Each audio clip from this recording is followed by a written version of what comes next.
M for animation. ईमानदारी सर्वोच्च नीति है। एक राहुल नाम का व्यक्ति था, स्वभाव से बहुत ही गंभीर था। उसकी पढ़ाई पूरी हो चुकी थी लेकिन कोई नौकरी नहीं थी। दिन रात वो काम की तलाश में इधर उधर भटकता रहता था। राहुल एक ईमानदार मनुष्य भी था, इसलिए भी उसे काम मिलने में मुश्किल आ रही थी। दिन इतने खराब हो चुके थे कि उसे मजदूरी करनी पड़ी। रोजी रोटी के लिए उसके पास अब कोई विकल्प नहीं था। राहुल पढ़ा लिखा था, जो उसके व्यवहार से साफ जाहिर होता था। एक दिन एक सेठ के घर राहुल मजदूरी कर रहा था। सेठ का ध्यान राहुल के ऊपर ही था।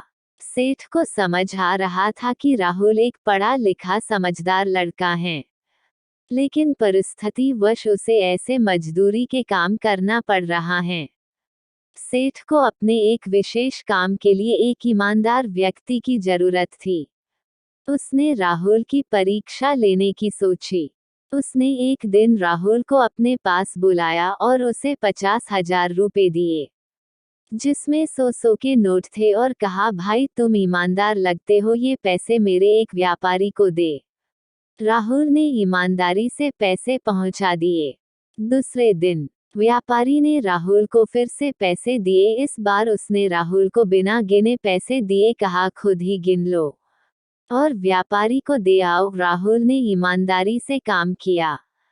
सेठ पहले से ही गल्ले में पैसे गिनकर रखता था, पर वो राहुल की ईमानदारी की परीक्षा लेना चाहता था। रोज वो सेठ उसे पैसे देने भेजता था। राहुल की माली हालत तो बहुत ही खराब थी। एक दिन उसकी नीयत डोल गई और उसने 100 रुपए चुरा लिए, जिसका पता सेठ को लग गया, पर सेठ ने कुछ नहीं कहा। फिर से राहुल को रुपए देने भेजा। सेठ के कुछ न कहने पर राहुल की हिम्मत बढ़ गई। उसने रोजाना चोरी शुरू कर दिया। सेठ को उम्मीद थी कि राहुल उसे सच बोलेगा, लेकिन राहुल ने नहीं बोला। एक दिन सेठ ने राहुल को काम से निकाल दिया। वास्तव में सेठ अपने जीवन का एक सहारा ढूंढ रहा था। उसकी कोई संतान नहीं थी। राहुल को भोला भाला जानकर उसने उसकी परीक्षा लेने की सोची थी। अगर राहुल सच बोलता तो सेठ उसे अपनी दुकान सौंप देता। जब राहुल को इस बात का पता चला है तो उसे बहुत डैक हुआ, और उसके स्वीकारा कि कैसी भी परिस्थिति हो, ईमानदारी ही सर्वोच्च नीति।